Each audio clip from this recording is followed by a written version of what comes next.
Imaginez piloter un F-15 ou un F-16 aux côtés de votre ailier lorsque vous êtes submergé par une nuée de drones ennemis et que vous vous retrouvez plus proche de la mort que jamais auparavant. C'est dangereux, mais ce serait vraiment cool d'être pilote de chasse. Vous demandez un soutien aérien immédiat et, en quelques minutes, une flotte de puissants petits avions de combat apparaît à l'horizon et affronte les drones en combat aérien. Un détail surprend, il n'y a pas de cockpit. Ce scénario sera très probablement réalisé dans un avenir pas si lointain avec le X-BAT, le chasseur à réaction piloté par IA le plus avancé au monde, actuellement en cours de développement intensif par SHIELD-IA. Maintenant, si l'on regarde au-delà des apparences, on doit se demander si l'émergence de ce design révolutionnaire n'annonce pas une nouvelle ère de la guerre, car cela pourrait bien être le cas. Voyons cela de plus près. Origine et conception. Bien avant le X-BAT, Shield IA a développé le V-BAT, qui était un véhicule aérien sans pilote doté de la capacité de décollage et d'atterrissage vertical, utilisé uniquement pour la reconnaissance. Le V-BAT a tenu bon face à la guerre électronique en Ukraine. Des officiers ukrainiens l'ont salué pour être resté en vol après des attaques qui ont abattu d'autres drones. Et à un moment donné, quelqu'un chez SHIELD-IA s'est dit « et si nous prenions cette technologie et l'appliquions aux avions de combat ?» Et c'est essentiellement l'idée derrière le X-BAT. Un avion de combat sans pilote doté de la capacité VTOL, qui peut être lancé et récupéré n'importe où sur Terre ou en mer. Peut agir indépendamment comme drone de combat collaboratif ou ailier loyal, offrant des performances proches des chasseurs de 5e génération, selon ses concepteurs. Dans une interview avec le Warzone, le vice-président principal et directeur général de Shield IA Armour Harris, ce qui est un nom fantastique si vous travaillez dans l'industrie de la défense, a révélé quelques détails. Il faut souligner que Harris a eu un rôle clé dans le développement de l'atterrissage vertical du Falcon 9 de SpaceX. Le Falcon 9 a déjà réussi plus de 100 atterrissages, rendant ce savoir très précieux pour développer un chasseur sans pilote avec atterrissage vertical. Bien que le mécanisme exact de la capacité VTOL du XPAT reste secret, il est raisonnable de supposer qu'il est similaire à celui du VBAT, qui utilisait son hélice carénée à moteur unique pour décoller verticalement, passer en vol horizontal, puis atterrir verticalement. Le moteur utilisé avec le XPAT est bien plus puissant. Comme on le voit dans la vidéo promotionnelle de Shield IA XPAT, décolle comme une fusée lancée dans l'espace sans aucun propulseur ni aucune autre forme d'assistance. Cela a été confirmé par Harris, qui a déclaré que la différence fondamentale entre le XPAT et d'autres systèmes VTOL, comme le F-35, est que le XPAT n'a pas besoin d'un système de sustentation compliqué pour effectuer un décollage vertical. Le moteur exact utilisé pour le XPAT est également secret, mais Harris a confirmé qu'il appartient à la même catégorie que le Pratt & Whitney F-Cent et le F-Cent 10 de General Electric. Pour donner un peu de perspective, ces deux moteurs ont été utilisés avec les F-15 et F-16 dans différentes versions, et le rapport poussée-poids fourni par ce moteur est suffisant pour permettre au XPAT de décoller complètement à la verticale. Cependant, ce rapport n'est pas le seul ingrédient clé pour le décollage et l'atterrissage verticaux, VTOL, et l'autre élément se cache dans la tuyère à poussée vectorielle. Contrairement aux aéronefs VTOL existants, le XPAT décollera et atterrira véritablement à la verticale, avec le nez presque pointé vers le ciel. Les aéronefs VTOL pilotés, comme le F-35B ou le Harrier désormais retiré du service, ne font pas cela. Le mot vertical ne doit pas être pris au pied de la lettre dans ce cas. Bien que l'appareil puisse décoller à la verticale, contrairement aux avions classiques qui décollent horizontalement puis relèvent le nez de l'appareil n'est jamais vraiment à la verticale. Il n'est pas orienté vers le ciel.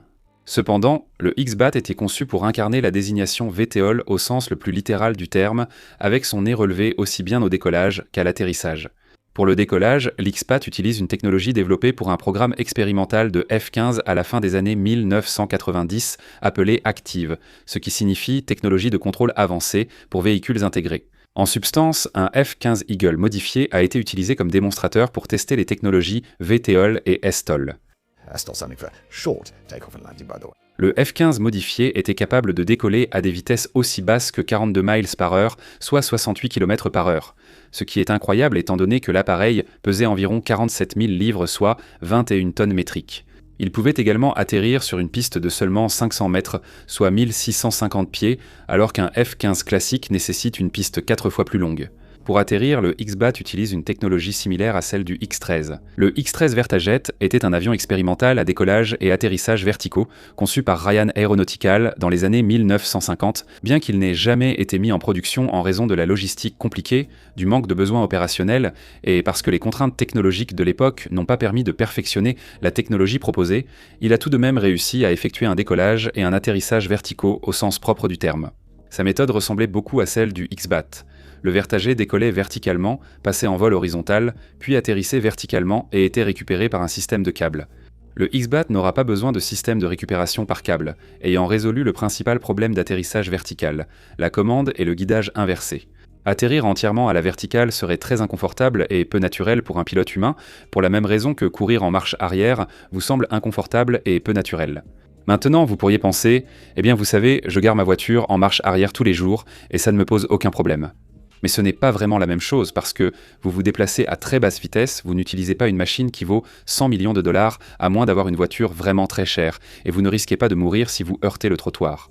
Le X-BAT pourra atterrir de cette façon grâce au système de guidage, de navigation et de contrôle en position verticale que Shield IA a précédemment développé pour le V-BAT. Harris a indiqué que la même technologie, issue de la conception précédente, a parfaitement fonctionné. Une autre difficulté liée à l'atterrissage véritablement vertical est que l'appareil ne dispose pas de beaucoup de carburant et qu'il doit pouvoir atterrir sans utiliser la post-combustion, qui sert au décollage. De plus, l'X-BAT décolle vite mais atterrit lentement, donc utiliser la post-combustion trop longtemps empêcherait de s'arrêter au sol, d'où l'intérêt de ne pas l'utiliser. La façon dont ce problème a été atténué a simplement consisté à réduire la taille de l'appareil. Bien que les moteurs F-100 et F-110 de l'X-BAT soient donc conçus pour des avions comme les F-15 et F-16, l'X-BAT est bien plus petit et léger. Il mesure 26 pieds, soit 7,9 mètres de long, avec une envergure de 39 pieds, soit près de 12 mètres, et une hauteur de seulement 1,43 mètres, soit 4,7 pieds, tandis que son poids reste inconnu. À titre de comparaison, le F-16 mesure 16 pieds, soit près de 5 mètres de haut, avec une envergure de 32 pieds, 8 pouces, soit un peu moins de 10 mètres, et une longueur de 49 pieds, 5 pouces, soit un peu plus de 15 mètres. Ainsi, le X-BAT est un avion beaucoup plus petit, qui offre pourtant la même puissance, ce qui signifie qu'il possède un excellent rapport poussée-plein-poids, lui permettant d'atterrir sans utiliser de post-combustion. Pour l'instant, Shield IA ne travaille pas vraiment à rendre le X-BAT ultra léger. Harris a déclaré que le design est en fait très conservateur, avec des extérieurs en matériaux composites, mais beaucoup de métal lourd à l'intérieur, au sens propre, pas le genre musical.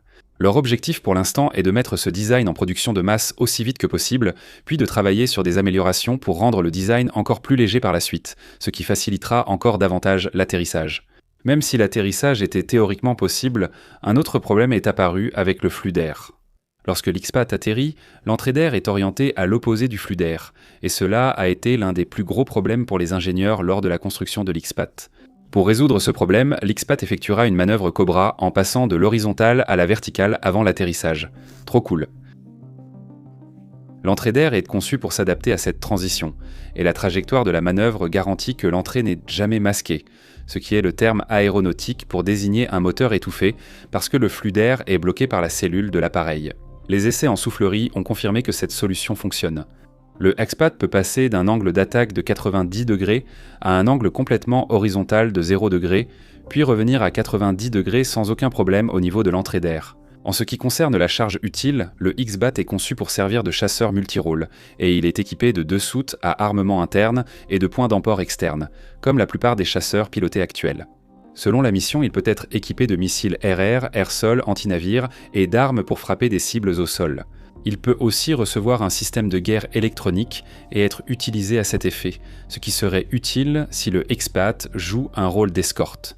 Dans leurs vidéos promotionnelles et leur rendu, Shield IA présente le X-BAT avec un AIM-100 74, un missile RR longue portée, ainsi que quelques AIM-100 20, des missiles AMRAAM, des missiles RR de moyenne portée au-delà de la portée visuelle, et Shield IA a confirmé que ces deux types peuvent être embarqués sur le X-BAT. Un élément crucial pour la capacité de combat du X-BAT, ce sont ses capteurs. Bien qu'il soit sans doute utilisé avec des chasseurs pilotés au début, il doit fonctionner de façon totalement autonome. Sans aucune intervention ou contribution humaine, il doit être capable de scanner sa zone immédiate et, si nécessaire, de s'engager dans plusieurs combats de manière totalement autonome. Ces engagements peuvent être multirôles ou concerner la même mission. par exemple, il peut recevoir l'ordre de détruire 2 canons anti-aériens avant d'attaquer un navire. C'est facile pour un pilote humain, mais programmer un drone pour le faire seul est un vrai défi, que Shield IA dit avoir relevé. Harris est resté très discret sur les détails, mais il a déclaré que l'X-Pat, je le cite, peut fonctionner dans un réseau de systèmes, mais si ce réseau n'est pas disponible pour une raison quelconque, il peut aussi chasser de façon autonome. Fin de citation. Donc même si l'X-Pat perd tout contact avec la base, il poursuivra quand même la mission sans nécessiter d'autres instructions. Même sans capacité de penser, cela reste un drone avec intelligence artificielle. Il n'a pas besoin d'un lien constant avec les opérateurs pour fonctionner, et la seule façon de le désactiver serait de le détruire, soit physiquement, soit en perturbant son électronique. La seconde option serait l'idée privilégiée de nombreux commandants confrontés à la menace d'un chasseur autonome, mais Shield IA n'a pas laissé leur nouvelle conception sans défense. Arnaris de Shield IA affirme que les guerres futures seront gagnées par celui qui mettra à jour son logiciel le plus vite. Ainsi, Microsoft serait le premier à tomber, car les mises à jour Windows prennent toujours une éternité. Blague à part, Shield IA s'attend pleinement à rencontrer des problèmes de guerre électronique et de cyberattaque avec le X-Pat au début. Cela s'appuie sur l'expérience du VBAT en Ukraine, où il n'a pas bien fonctionné au début.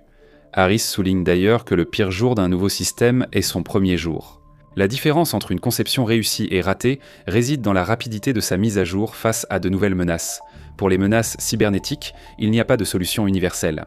Des couches entières de pare-feu sont construites autour du X-Pat pour protéger le chasseur lui-même, ses utilisateurs finaux, le réseau, l'entreprise qui construit le réseau, les correctifs logiciels et tout ce qui pourrait être utilisé comme point faible par l'ennemi. Un château n'est solide que par son mur le plus faible. Harris a critiqué le département de la défense des États-Unis, récemment rebaptisé département de la guerre, pour sa rigidité face aux améliorations logicielles, ce qui pourrait nuire à l'utilisation future du X-Pat. Harris a affirmé que le département de la guerre se concentre trop à compliquer la modification des logiciels. Oui, vous vous protégez contre une catégorie de menaces cybernétiques, mais d'un autre côté, s'il est très difficile de mettre à jour un système, ce système sera très mis à l'épreuve lorsque les missiles commenceront à voler et que vous vous rendrez compte que vous devez apporter des modifications. Certains ingénieurs de Shield IA, dont Harris, ont vécu cela en Ukraine, où les forces russes montrent la rapidité de l'évolution de la guerre anti-drone. En termes simples, s'il y a un problème, vous pouvez le résoudre par une mise à jour, et le X-Pat sera continuellement amélioré au fil des années. Déploiement et performance. Le X-Pat est clairement conçu dans le but d'armer les États-Unis et leurs alliés. Il n'y a aucune ambiguïté à ce sujet, puisque c'est ce que Shield IA eux-mêmes admettent. Harris a indiqué que, alors que la conception n'en était qu'à la réflexion, la question principale était de savoir comment les États-Unis pouvaient contrer la Chine, qui investit et produit plus en technologie militaire. La réponse à cela, c'est l'innovation, et l'équipe de Shield IA pense que le X-Pat va révolutionner l'armée de l'air. Armour Harris a déclaré « Le X-Pat offre les capacités d'un F-35 ou d'un chasseur de 5e génération, les intègre dans un appareil à décollage vertical et le propose à un dixième du coût total d'un appareil de 5e génération. Casser la courbe des coûts permet de contrer les avions de 5e et 6e génération chinois avec une solution bien moins chère. » Fin de citation. Il y a 3 éléments qui distinguent le X-Pat de la meilleure façon possible, et qui nous indiquent également comment il sera utilisé, du moins en théorie. L'un d'eux est la capacité ADAV de l'appareil, dont nous avons déjà beaucoup parlé jusqu'à présent. Shield IA insiste sur le VTOL car, lors des récentes simulations de guerre, les États-Unis ont perdu plus d'appareils au sol qu'en vol. Le terme Wargame ne désigne pas Battlefield ou Company of Heroes, mais les jeux stratégiques de complexe employés par les armées pour former les officiers à la stratégie, la tactique et la prise de décision. C'est ce qui se rapproche le plus, pour un officier, du commandement d'une armée en situation de conflit, sans avoir à réellement commander une armée en conflit. Les jeux de guerre américains montrent constamment que les moyens aériens sont plus en danger au sol que dans les airs. Et la raison derrière cela, c'est que le pays a investi des milliards de dollars dans le développement de chasseurs pratiquement invincibles. En même temps, il a négligé la survie de ses abris pour avions, ce qui met les moyens aériens en grand danger. C'est particulièrement vrai pour la région Indo-Pacifique, selon un rapport publié par l'Institut Hudson à Washington, D.C. Les experts ont averti les décideurs à ce sujet en 2023, puis à nouveau en 2024, et pendant que les bureaucrates en discutent, la Chine a plus que doublé le nombre d'abris pour avions, qu'ils soient renforcés ou non, et la Russie travaille activement sur ce sujet également. Si les chasseurs sont menacés au sol, il faut les déplacer loin pour les tenir hors de portée de l'armement chinois. Cela mène toutefois à un autre problème, mais encore une fois, le VTOL peut le résoudre, celui du ravitaillement. Quand on parle du théâtre d'opération du Pacifique, les chasseurs dépendraient fortement du ravitaillement en vol à cause de l'éloignement de la zone d'engagement. Si ce conflit hypothétique devait avoir lieu, la Chine ferait tout son possible pour empêcher les ravitailleurs américains de s'approcher trop près. En limitant leur rayon d'action, ils resteraient à distance et ne pourraient ni ravitailler les chasseurs, ni accroître leur portée pour menacer le pays. La solution de Shield IA à ces deux problèmes est simple. Il suffit de faire décoller les chasseurs le plus rapidement possible, et le VTOL est la méthode la plus rapide. De cette façon, vous pouvez les garder suffisamment proches sans avoir besoin de ravitailleurs, et la probabilité qu'ils soient détruits sur le tarmac est bien plus faible qu'avec des chasseurs utilisant des méthodes de décollage conventionnelles. La deuxième raison qui fait du X-Pat un investissement judicieux, c'est le fait qu'il s'agit d'un avion de combat multirôle capable d'effectuer des missions RR, air surface, air-sol et de guerre électronique. Il pourrait accomplir cela en plus des missions de renseignement, surveillance et reconnaissance. Les moyens aériens sont des investissements à long terme qui doivent être entretenus et pris en charge en permanence, et le département de la Défense préférerait logiquement investir dans un avion qu'il peut utiliser de nombreuses façons différentes plutôt que dans un avion qu'il ne peut utiliser que d'une seule manière spécifique. Nous en avons parlé dans notre vidéo sur la retraite du Warthog sur Megaprojects. Vous voyez, même si le soldat de base adore le Warthog, le département de la Défense le considère comme un modèle trop spécialisé qui est tout simplement trop coûteux par rapport à ce qu'il a à offrir. Autre point important, les menaces et les champs de bataille évoluent. Selon les mots de Harris, les États-Unis sont passés de la lutte contre les terroristes au Moyen-Orient à la riposte face à la montée en puissance de la Chine dans le Pacifique, tout en gérant la Russie hostile et l'Europe de l'Est, ce qui représente en gros 3 ensembles de problèmes différents. Fin de citation. Dans cette optique, la Katemishi Edaronsettik, la capacité pour n'importe quelle conception, autonome ou non, de s'adapter à un nouveau paysage peut s'avérer inestimable. La troisième et dernière caractéristique sur laquelle les ingénieurs se sont concentrés est de faire du X-Pat le premier système d'armes véritablement conçu autour de l'autonomie dès le départ. En ce qui concerne les avions de combat collaboratifs, connus sous le nom de CCA, la plupart des conceptions sont destinées à jouer le rôle de fidèle ailier au sein d'un réseau plus vaste. Le X-Pat, cependant, a été conçu pour servir d'appareil autonome indépendant, capable d'accomplir n'importe quelle mission aussi bien qu'un avion piloté, mais sans pilote. Il doit aussi agir comme ailier d'un pilote humain, ou membre d'un groupe d'attaque d'autres X-Pat. Pour simplifier, Shield IA le décrit comme un chasseur capable de collaborer avec d'autres moyens si nécessaire, mais il s'agit du premier véritable avion de chasse autonome indépendant au monde. En pratique, le X-Pat est capable de décoller et d'atterrir depuis la terre ferme en utilisant ses remorques de lancement, ainsi que depuis des cargos, des navires d'assaut et des porte-avions. Les véhicules de lancement et de récupération sont un défi, car Shield IA doit les fabriquer en même temps que les X-Pat, mais ce sont essentiellement des camions avec remorque de lancement. Le design cible surtout des navires de combat et des porte-drones. Les porte-avions ne sont pas idéaux pour le X-Pat, car ils peuvent être utilisés plus efficacement ailleurs. Un X-Pat peut théoriquement décoller et atterrir sur tout navire à surface plate. Les porte-avions servent de piste mobile pour accueillir des avions de combat sans capacité VTOL. Il serait absurde de stocker des X-Pat sur un porte-avions puisqu'ils peuvent être lancés de presque n'importe quel navire. Selon Shield IA, le X-Pat serait placé ailleurs. Un navire d'assaut amphibie de classe America peut accueillir 60 de ces chasseurs. Leur idée est que 5 de ces navires pourraient transporter au total environ 300 X-Pat, et tout à coup, un tel groupe de frappe serait capable de contrôler la mer sur 1000 milles nautiques dans toutes les directions, sans avoir besoin d'un porte-avions. Vous pourriez également placer des X-Pat sur des navires de combat littoral qui disposent de ponts d'envol suffisamment grands pour lancer et récupérer ces nouveaux chasseurs. Il existe même une idée consistant à simplement remodeler les coques des cargos. Pour déployer ou récupérer une flotte de X-Pat, il suffit de retirer les conteneurs et d'installer un pont. Pour la communication hors ligne de vue et l'IA de ce concept, il s'agit de transmettre des instructions générales à l'appareil via une interface. Un opérateur informerait principalement le X-Pat de sa zone d'opération et des tâches à accomplir. Cela ne le rendrait pas totalement autonome, car une personne superviserait toujours les opérations via un module de contrôle. La partie autonome intervient lorsque la communication entre l'aéronef et l'opérateur cesse d'exister. Le X-Pat recevrait ces dernières instructions ainsi que les règles d'engagement précisant ce qu'il est autorisé ou non à faire, et il accomplirait la mission conformément à ces paramètres. Harris insiste sur le fait que l'X-Pat est à cet égard plus avancé que tout autre système militaire autonome existant. Dans cette optique, l'X-Pat est conçu pour naviguer et atterrir de façon autonome. Il possède un système de positionnement, navigation et synchronisation lui permettant de se déplacer sans connexion au GPS. C'était crucial lors du développement. car le GPS est souvent contesté sur le champ de bataille et l'ennemi tente de couper la navigation. L'Expat doit donc avoir son propre système hors ligne. Le VBAT a démontré son efficacité en Ukraine car il ne dépend pas du GPS. Quand les forces russes brouillèrent le GPS, le VBAT restait opérationnel. Le même système a été utilisé pour l'Expat. Pour les actions offensives, SHIELD-IA exige la présence d'un homme dans la boucle. L'Expat ne peut pas être autorisé à prendre la décision d'ouvrir le feu sur un humain de sa propre initiative, que ce soit un fantassin au sol ou un pilote dans un autre appareil. À cet égard, l'Expat fonctionnera selon des principes stricts. S'il prend un rôle défensif, l'opérateur lui demandera de patrouiller une zone comme sentinelle, avec l'autorisation de détruire tout intrus franchissant la zone interdite. Pour traquer une cible, les instructions seront encore plus strictes.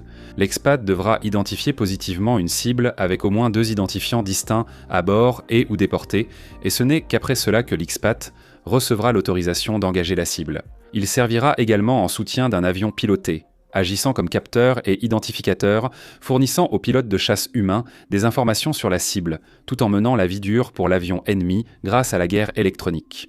En configuration de combat, l'Expat aura une portée de 1000 milles nautiques, 2000 en convoyage et un plafond de 50 000 pieds, 15 km. La raison pour laquelle sa portée est aussi grande, c'est que l'Expat n'est pas un avion très maniable. Il privilégie la portance à la traînée. Et comme l'a dit Armor Harris, ce n'est pas, je cite, une plateforme hyper maniable à 9G. C'est en réalité une conception à 4 à 5G. En plus de sa portance, il est propulsé par un moteur conçu pour des avions plus grands et plus lourds, ce qui lui donne la puissance nécessaire pour parcourir de longues distances. Bien que ce soit un avion de croisière subsonique, il s'agit d'un appareil haut subsonique, et sans chiffres, Harris a confirmé que le Expat approcherait Mach 1 dépassant ainsi les performances des avions de combat collaboratifs actuels de l'US Air Force. Le haut subsonique reste subsonique, et voler sous la vitesse du son est une performance de vitesse médiocre selon les standards des avions de combat modernes. C'est, en plus du manque de maniabilité, la plus grande faiblesse de l'Expat. Mais il pourrait compenser par son coût de production bas, ses capacités d'armement, ses aptitudes, sa facilité de déploiement et sa logistique. Et surtout le fait que vous n'ayez pas à risquer la vie d'un pilote lorsque vous envoyez l'Expat dans une zone de combat. L'Expat est aussi un avion furtif, difficile à détecter, et selon ses créateurs, il aurait une bien meilleure capacité de survie que les autres appareils de combat collaboratifs, ce qui compense aussi le manque de vitesse. Il existe un compromis entre puissance et furtivité à cause du moteur à post-combustion, rendant l'appareil plus visible en infrarouge. Mais sans entrer dans les détails car ils sont classifiés, Shield IA affirme avoir minimisé à la fois la détection infrarouge et radar.